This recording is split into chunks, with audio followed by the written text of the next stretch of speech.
across the manicured lawns and brick walkways of Kentucky State University. Within seconds, the calm of young Hall shattered. Panic spread faster than any official warning could. Students dropped to the ground, clutching their phones, eyes wide, hearts hammering.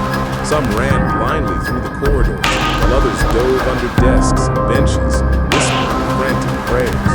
Outside, the air was thick with smoke and the metallic scent of gunfire. Sirens pierced the chaos as local police converged on the campus with lights flashing, tires screeching, radios crackling. It wasn't just another emergency. This was a nightmare unfolding in real time. Officers ducked behind vehicles, weapons drawn, scanning for movement. The suspect, later identified as Jacob Lee Bard, moved methodically, almost eerily, weaving between shadows and parked cars.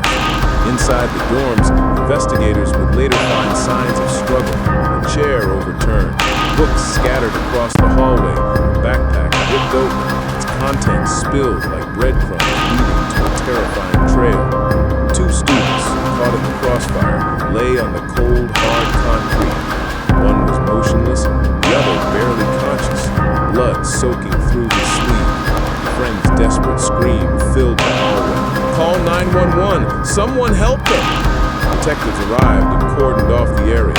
Every witness, every terrified student became a crucial piece of the puzzle.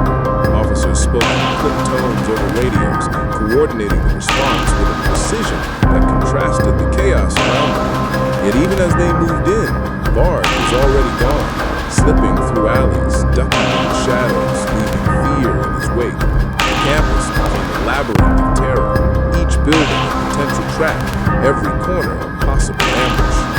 Meanwhile, inside the command van, Detective Michael studied the preliminary surveillance footage, her brow furrowed as she paused the video, replaying Bard's movements frame by frame. There was something deliberate in the way he moved, almost as if he knew exactly where each student would be. Why target young Hall specifically?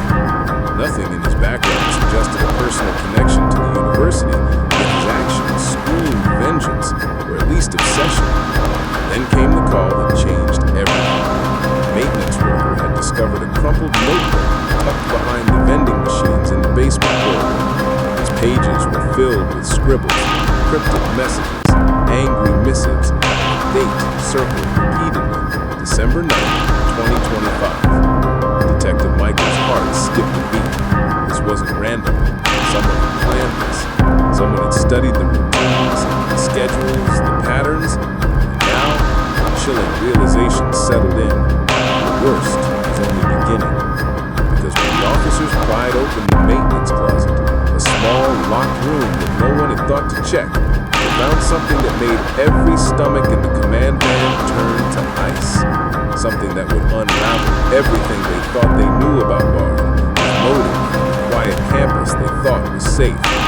And what they found inside that closet changed the investigation forever. The air inside the locked maintenance closet was musty, heavy with dust, and reeked faintly of chemicals. Detective Michaels crouched, flashlight slicing through the shadows, revealing stacks of papers, folders, and a worn duffel bag. Each piece of evidence seemed deliberately hidden, but not perfectly.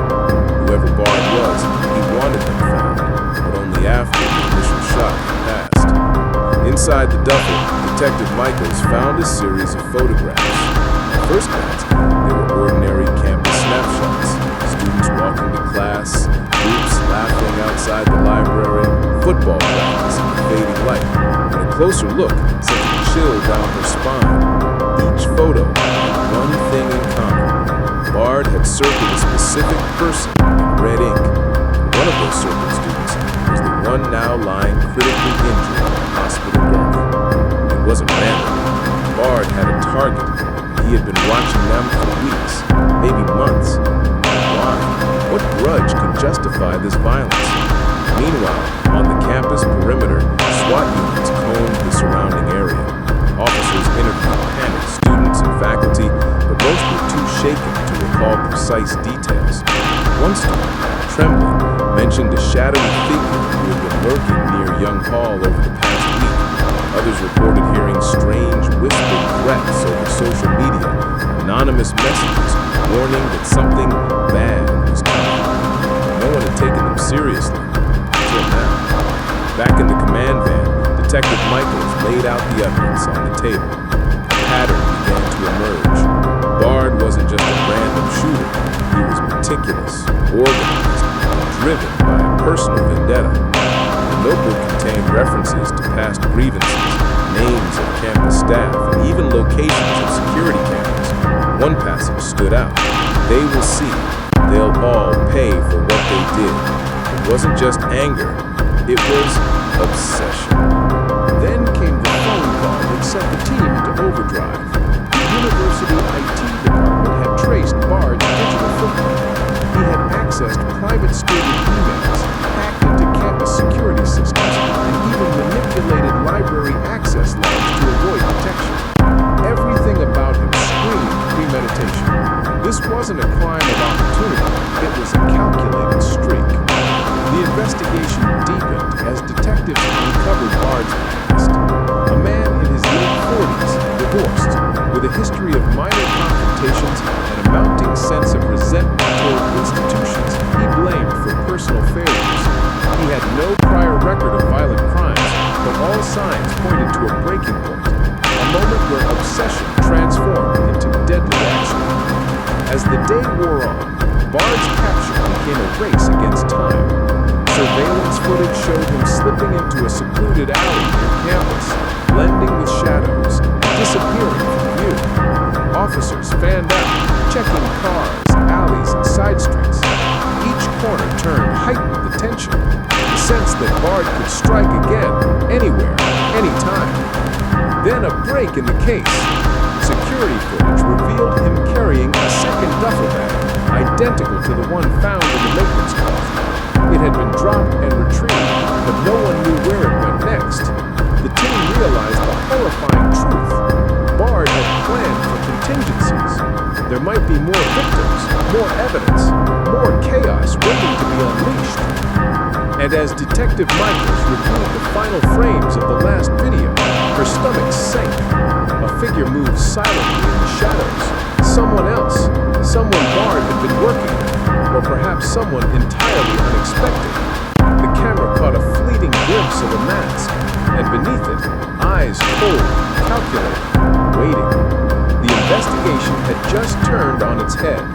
Bard wasn't acting alone. And whoever was out there, moving through the campus, had plans even more sinister than anyone could imagine.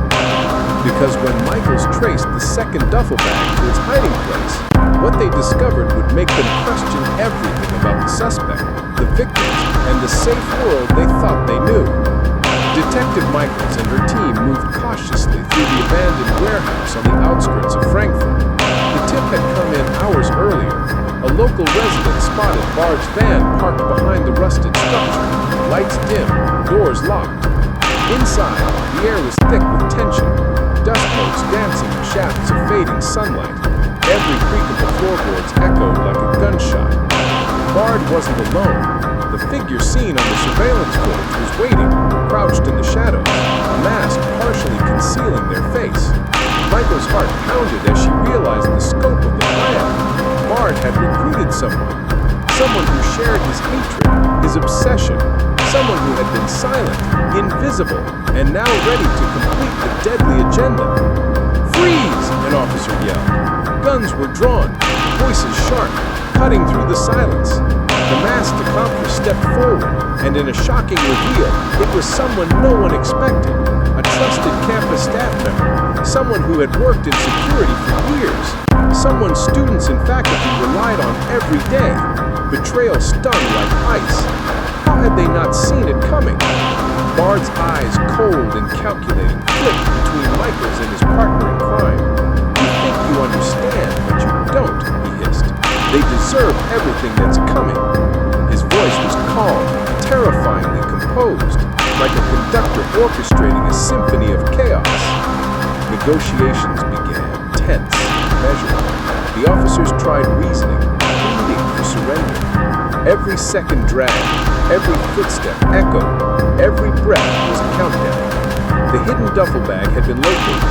It contained firearms, ammunition, and a chilling array of notes detailing targets, motives, and plans for further attacks. It was clear Bard and his accomplice had envisioned a massacre far larger than the shooting at Young Hall. Then came the unthinkable. The accomplice lunged, a desperate attempt to escape or perhaps strike. Michaels reacted instantly, subduing them with trained precision while officers restrained Bard. The tension broke in a deafening wave of relief, but the shock didn't end there. As detectives searched the warehouse, they uncovered stacks of surveillance photos, journals, and maps marking not just campus locations, but entire neighborhoods. Bard had been meticulous, planning, waiting, calculating. The chilling realization hit everyone. They had stopped him just in time, but the seeds of terror had already been sown. In the weeks that followed, the legal proceedings revealed even more disturbing details.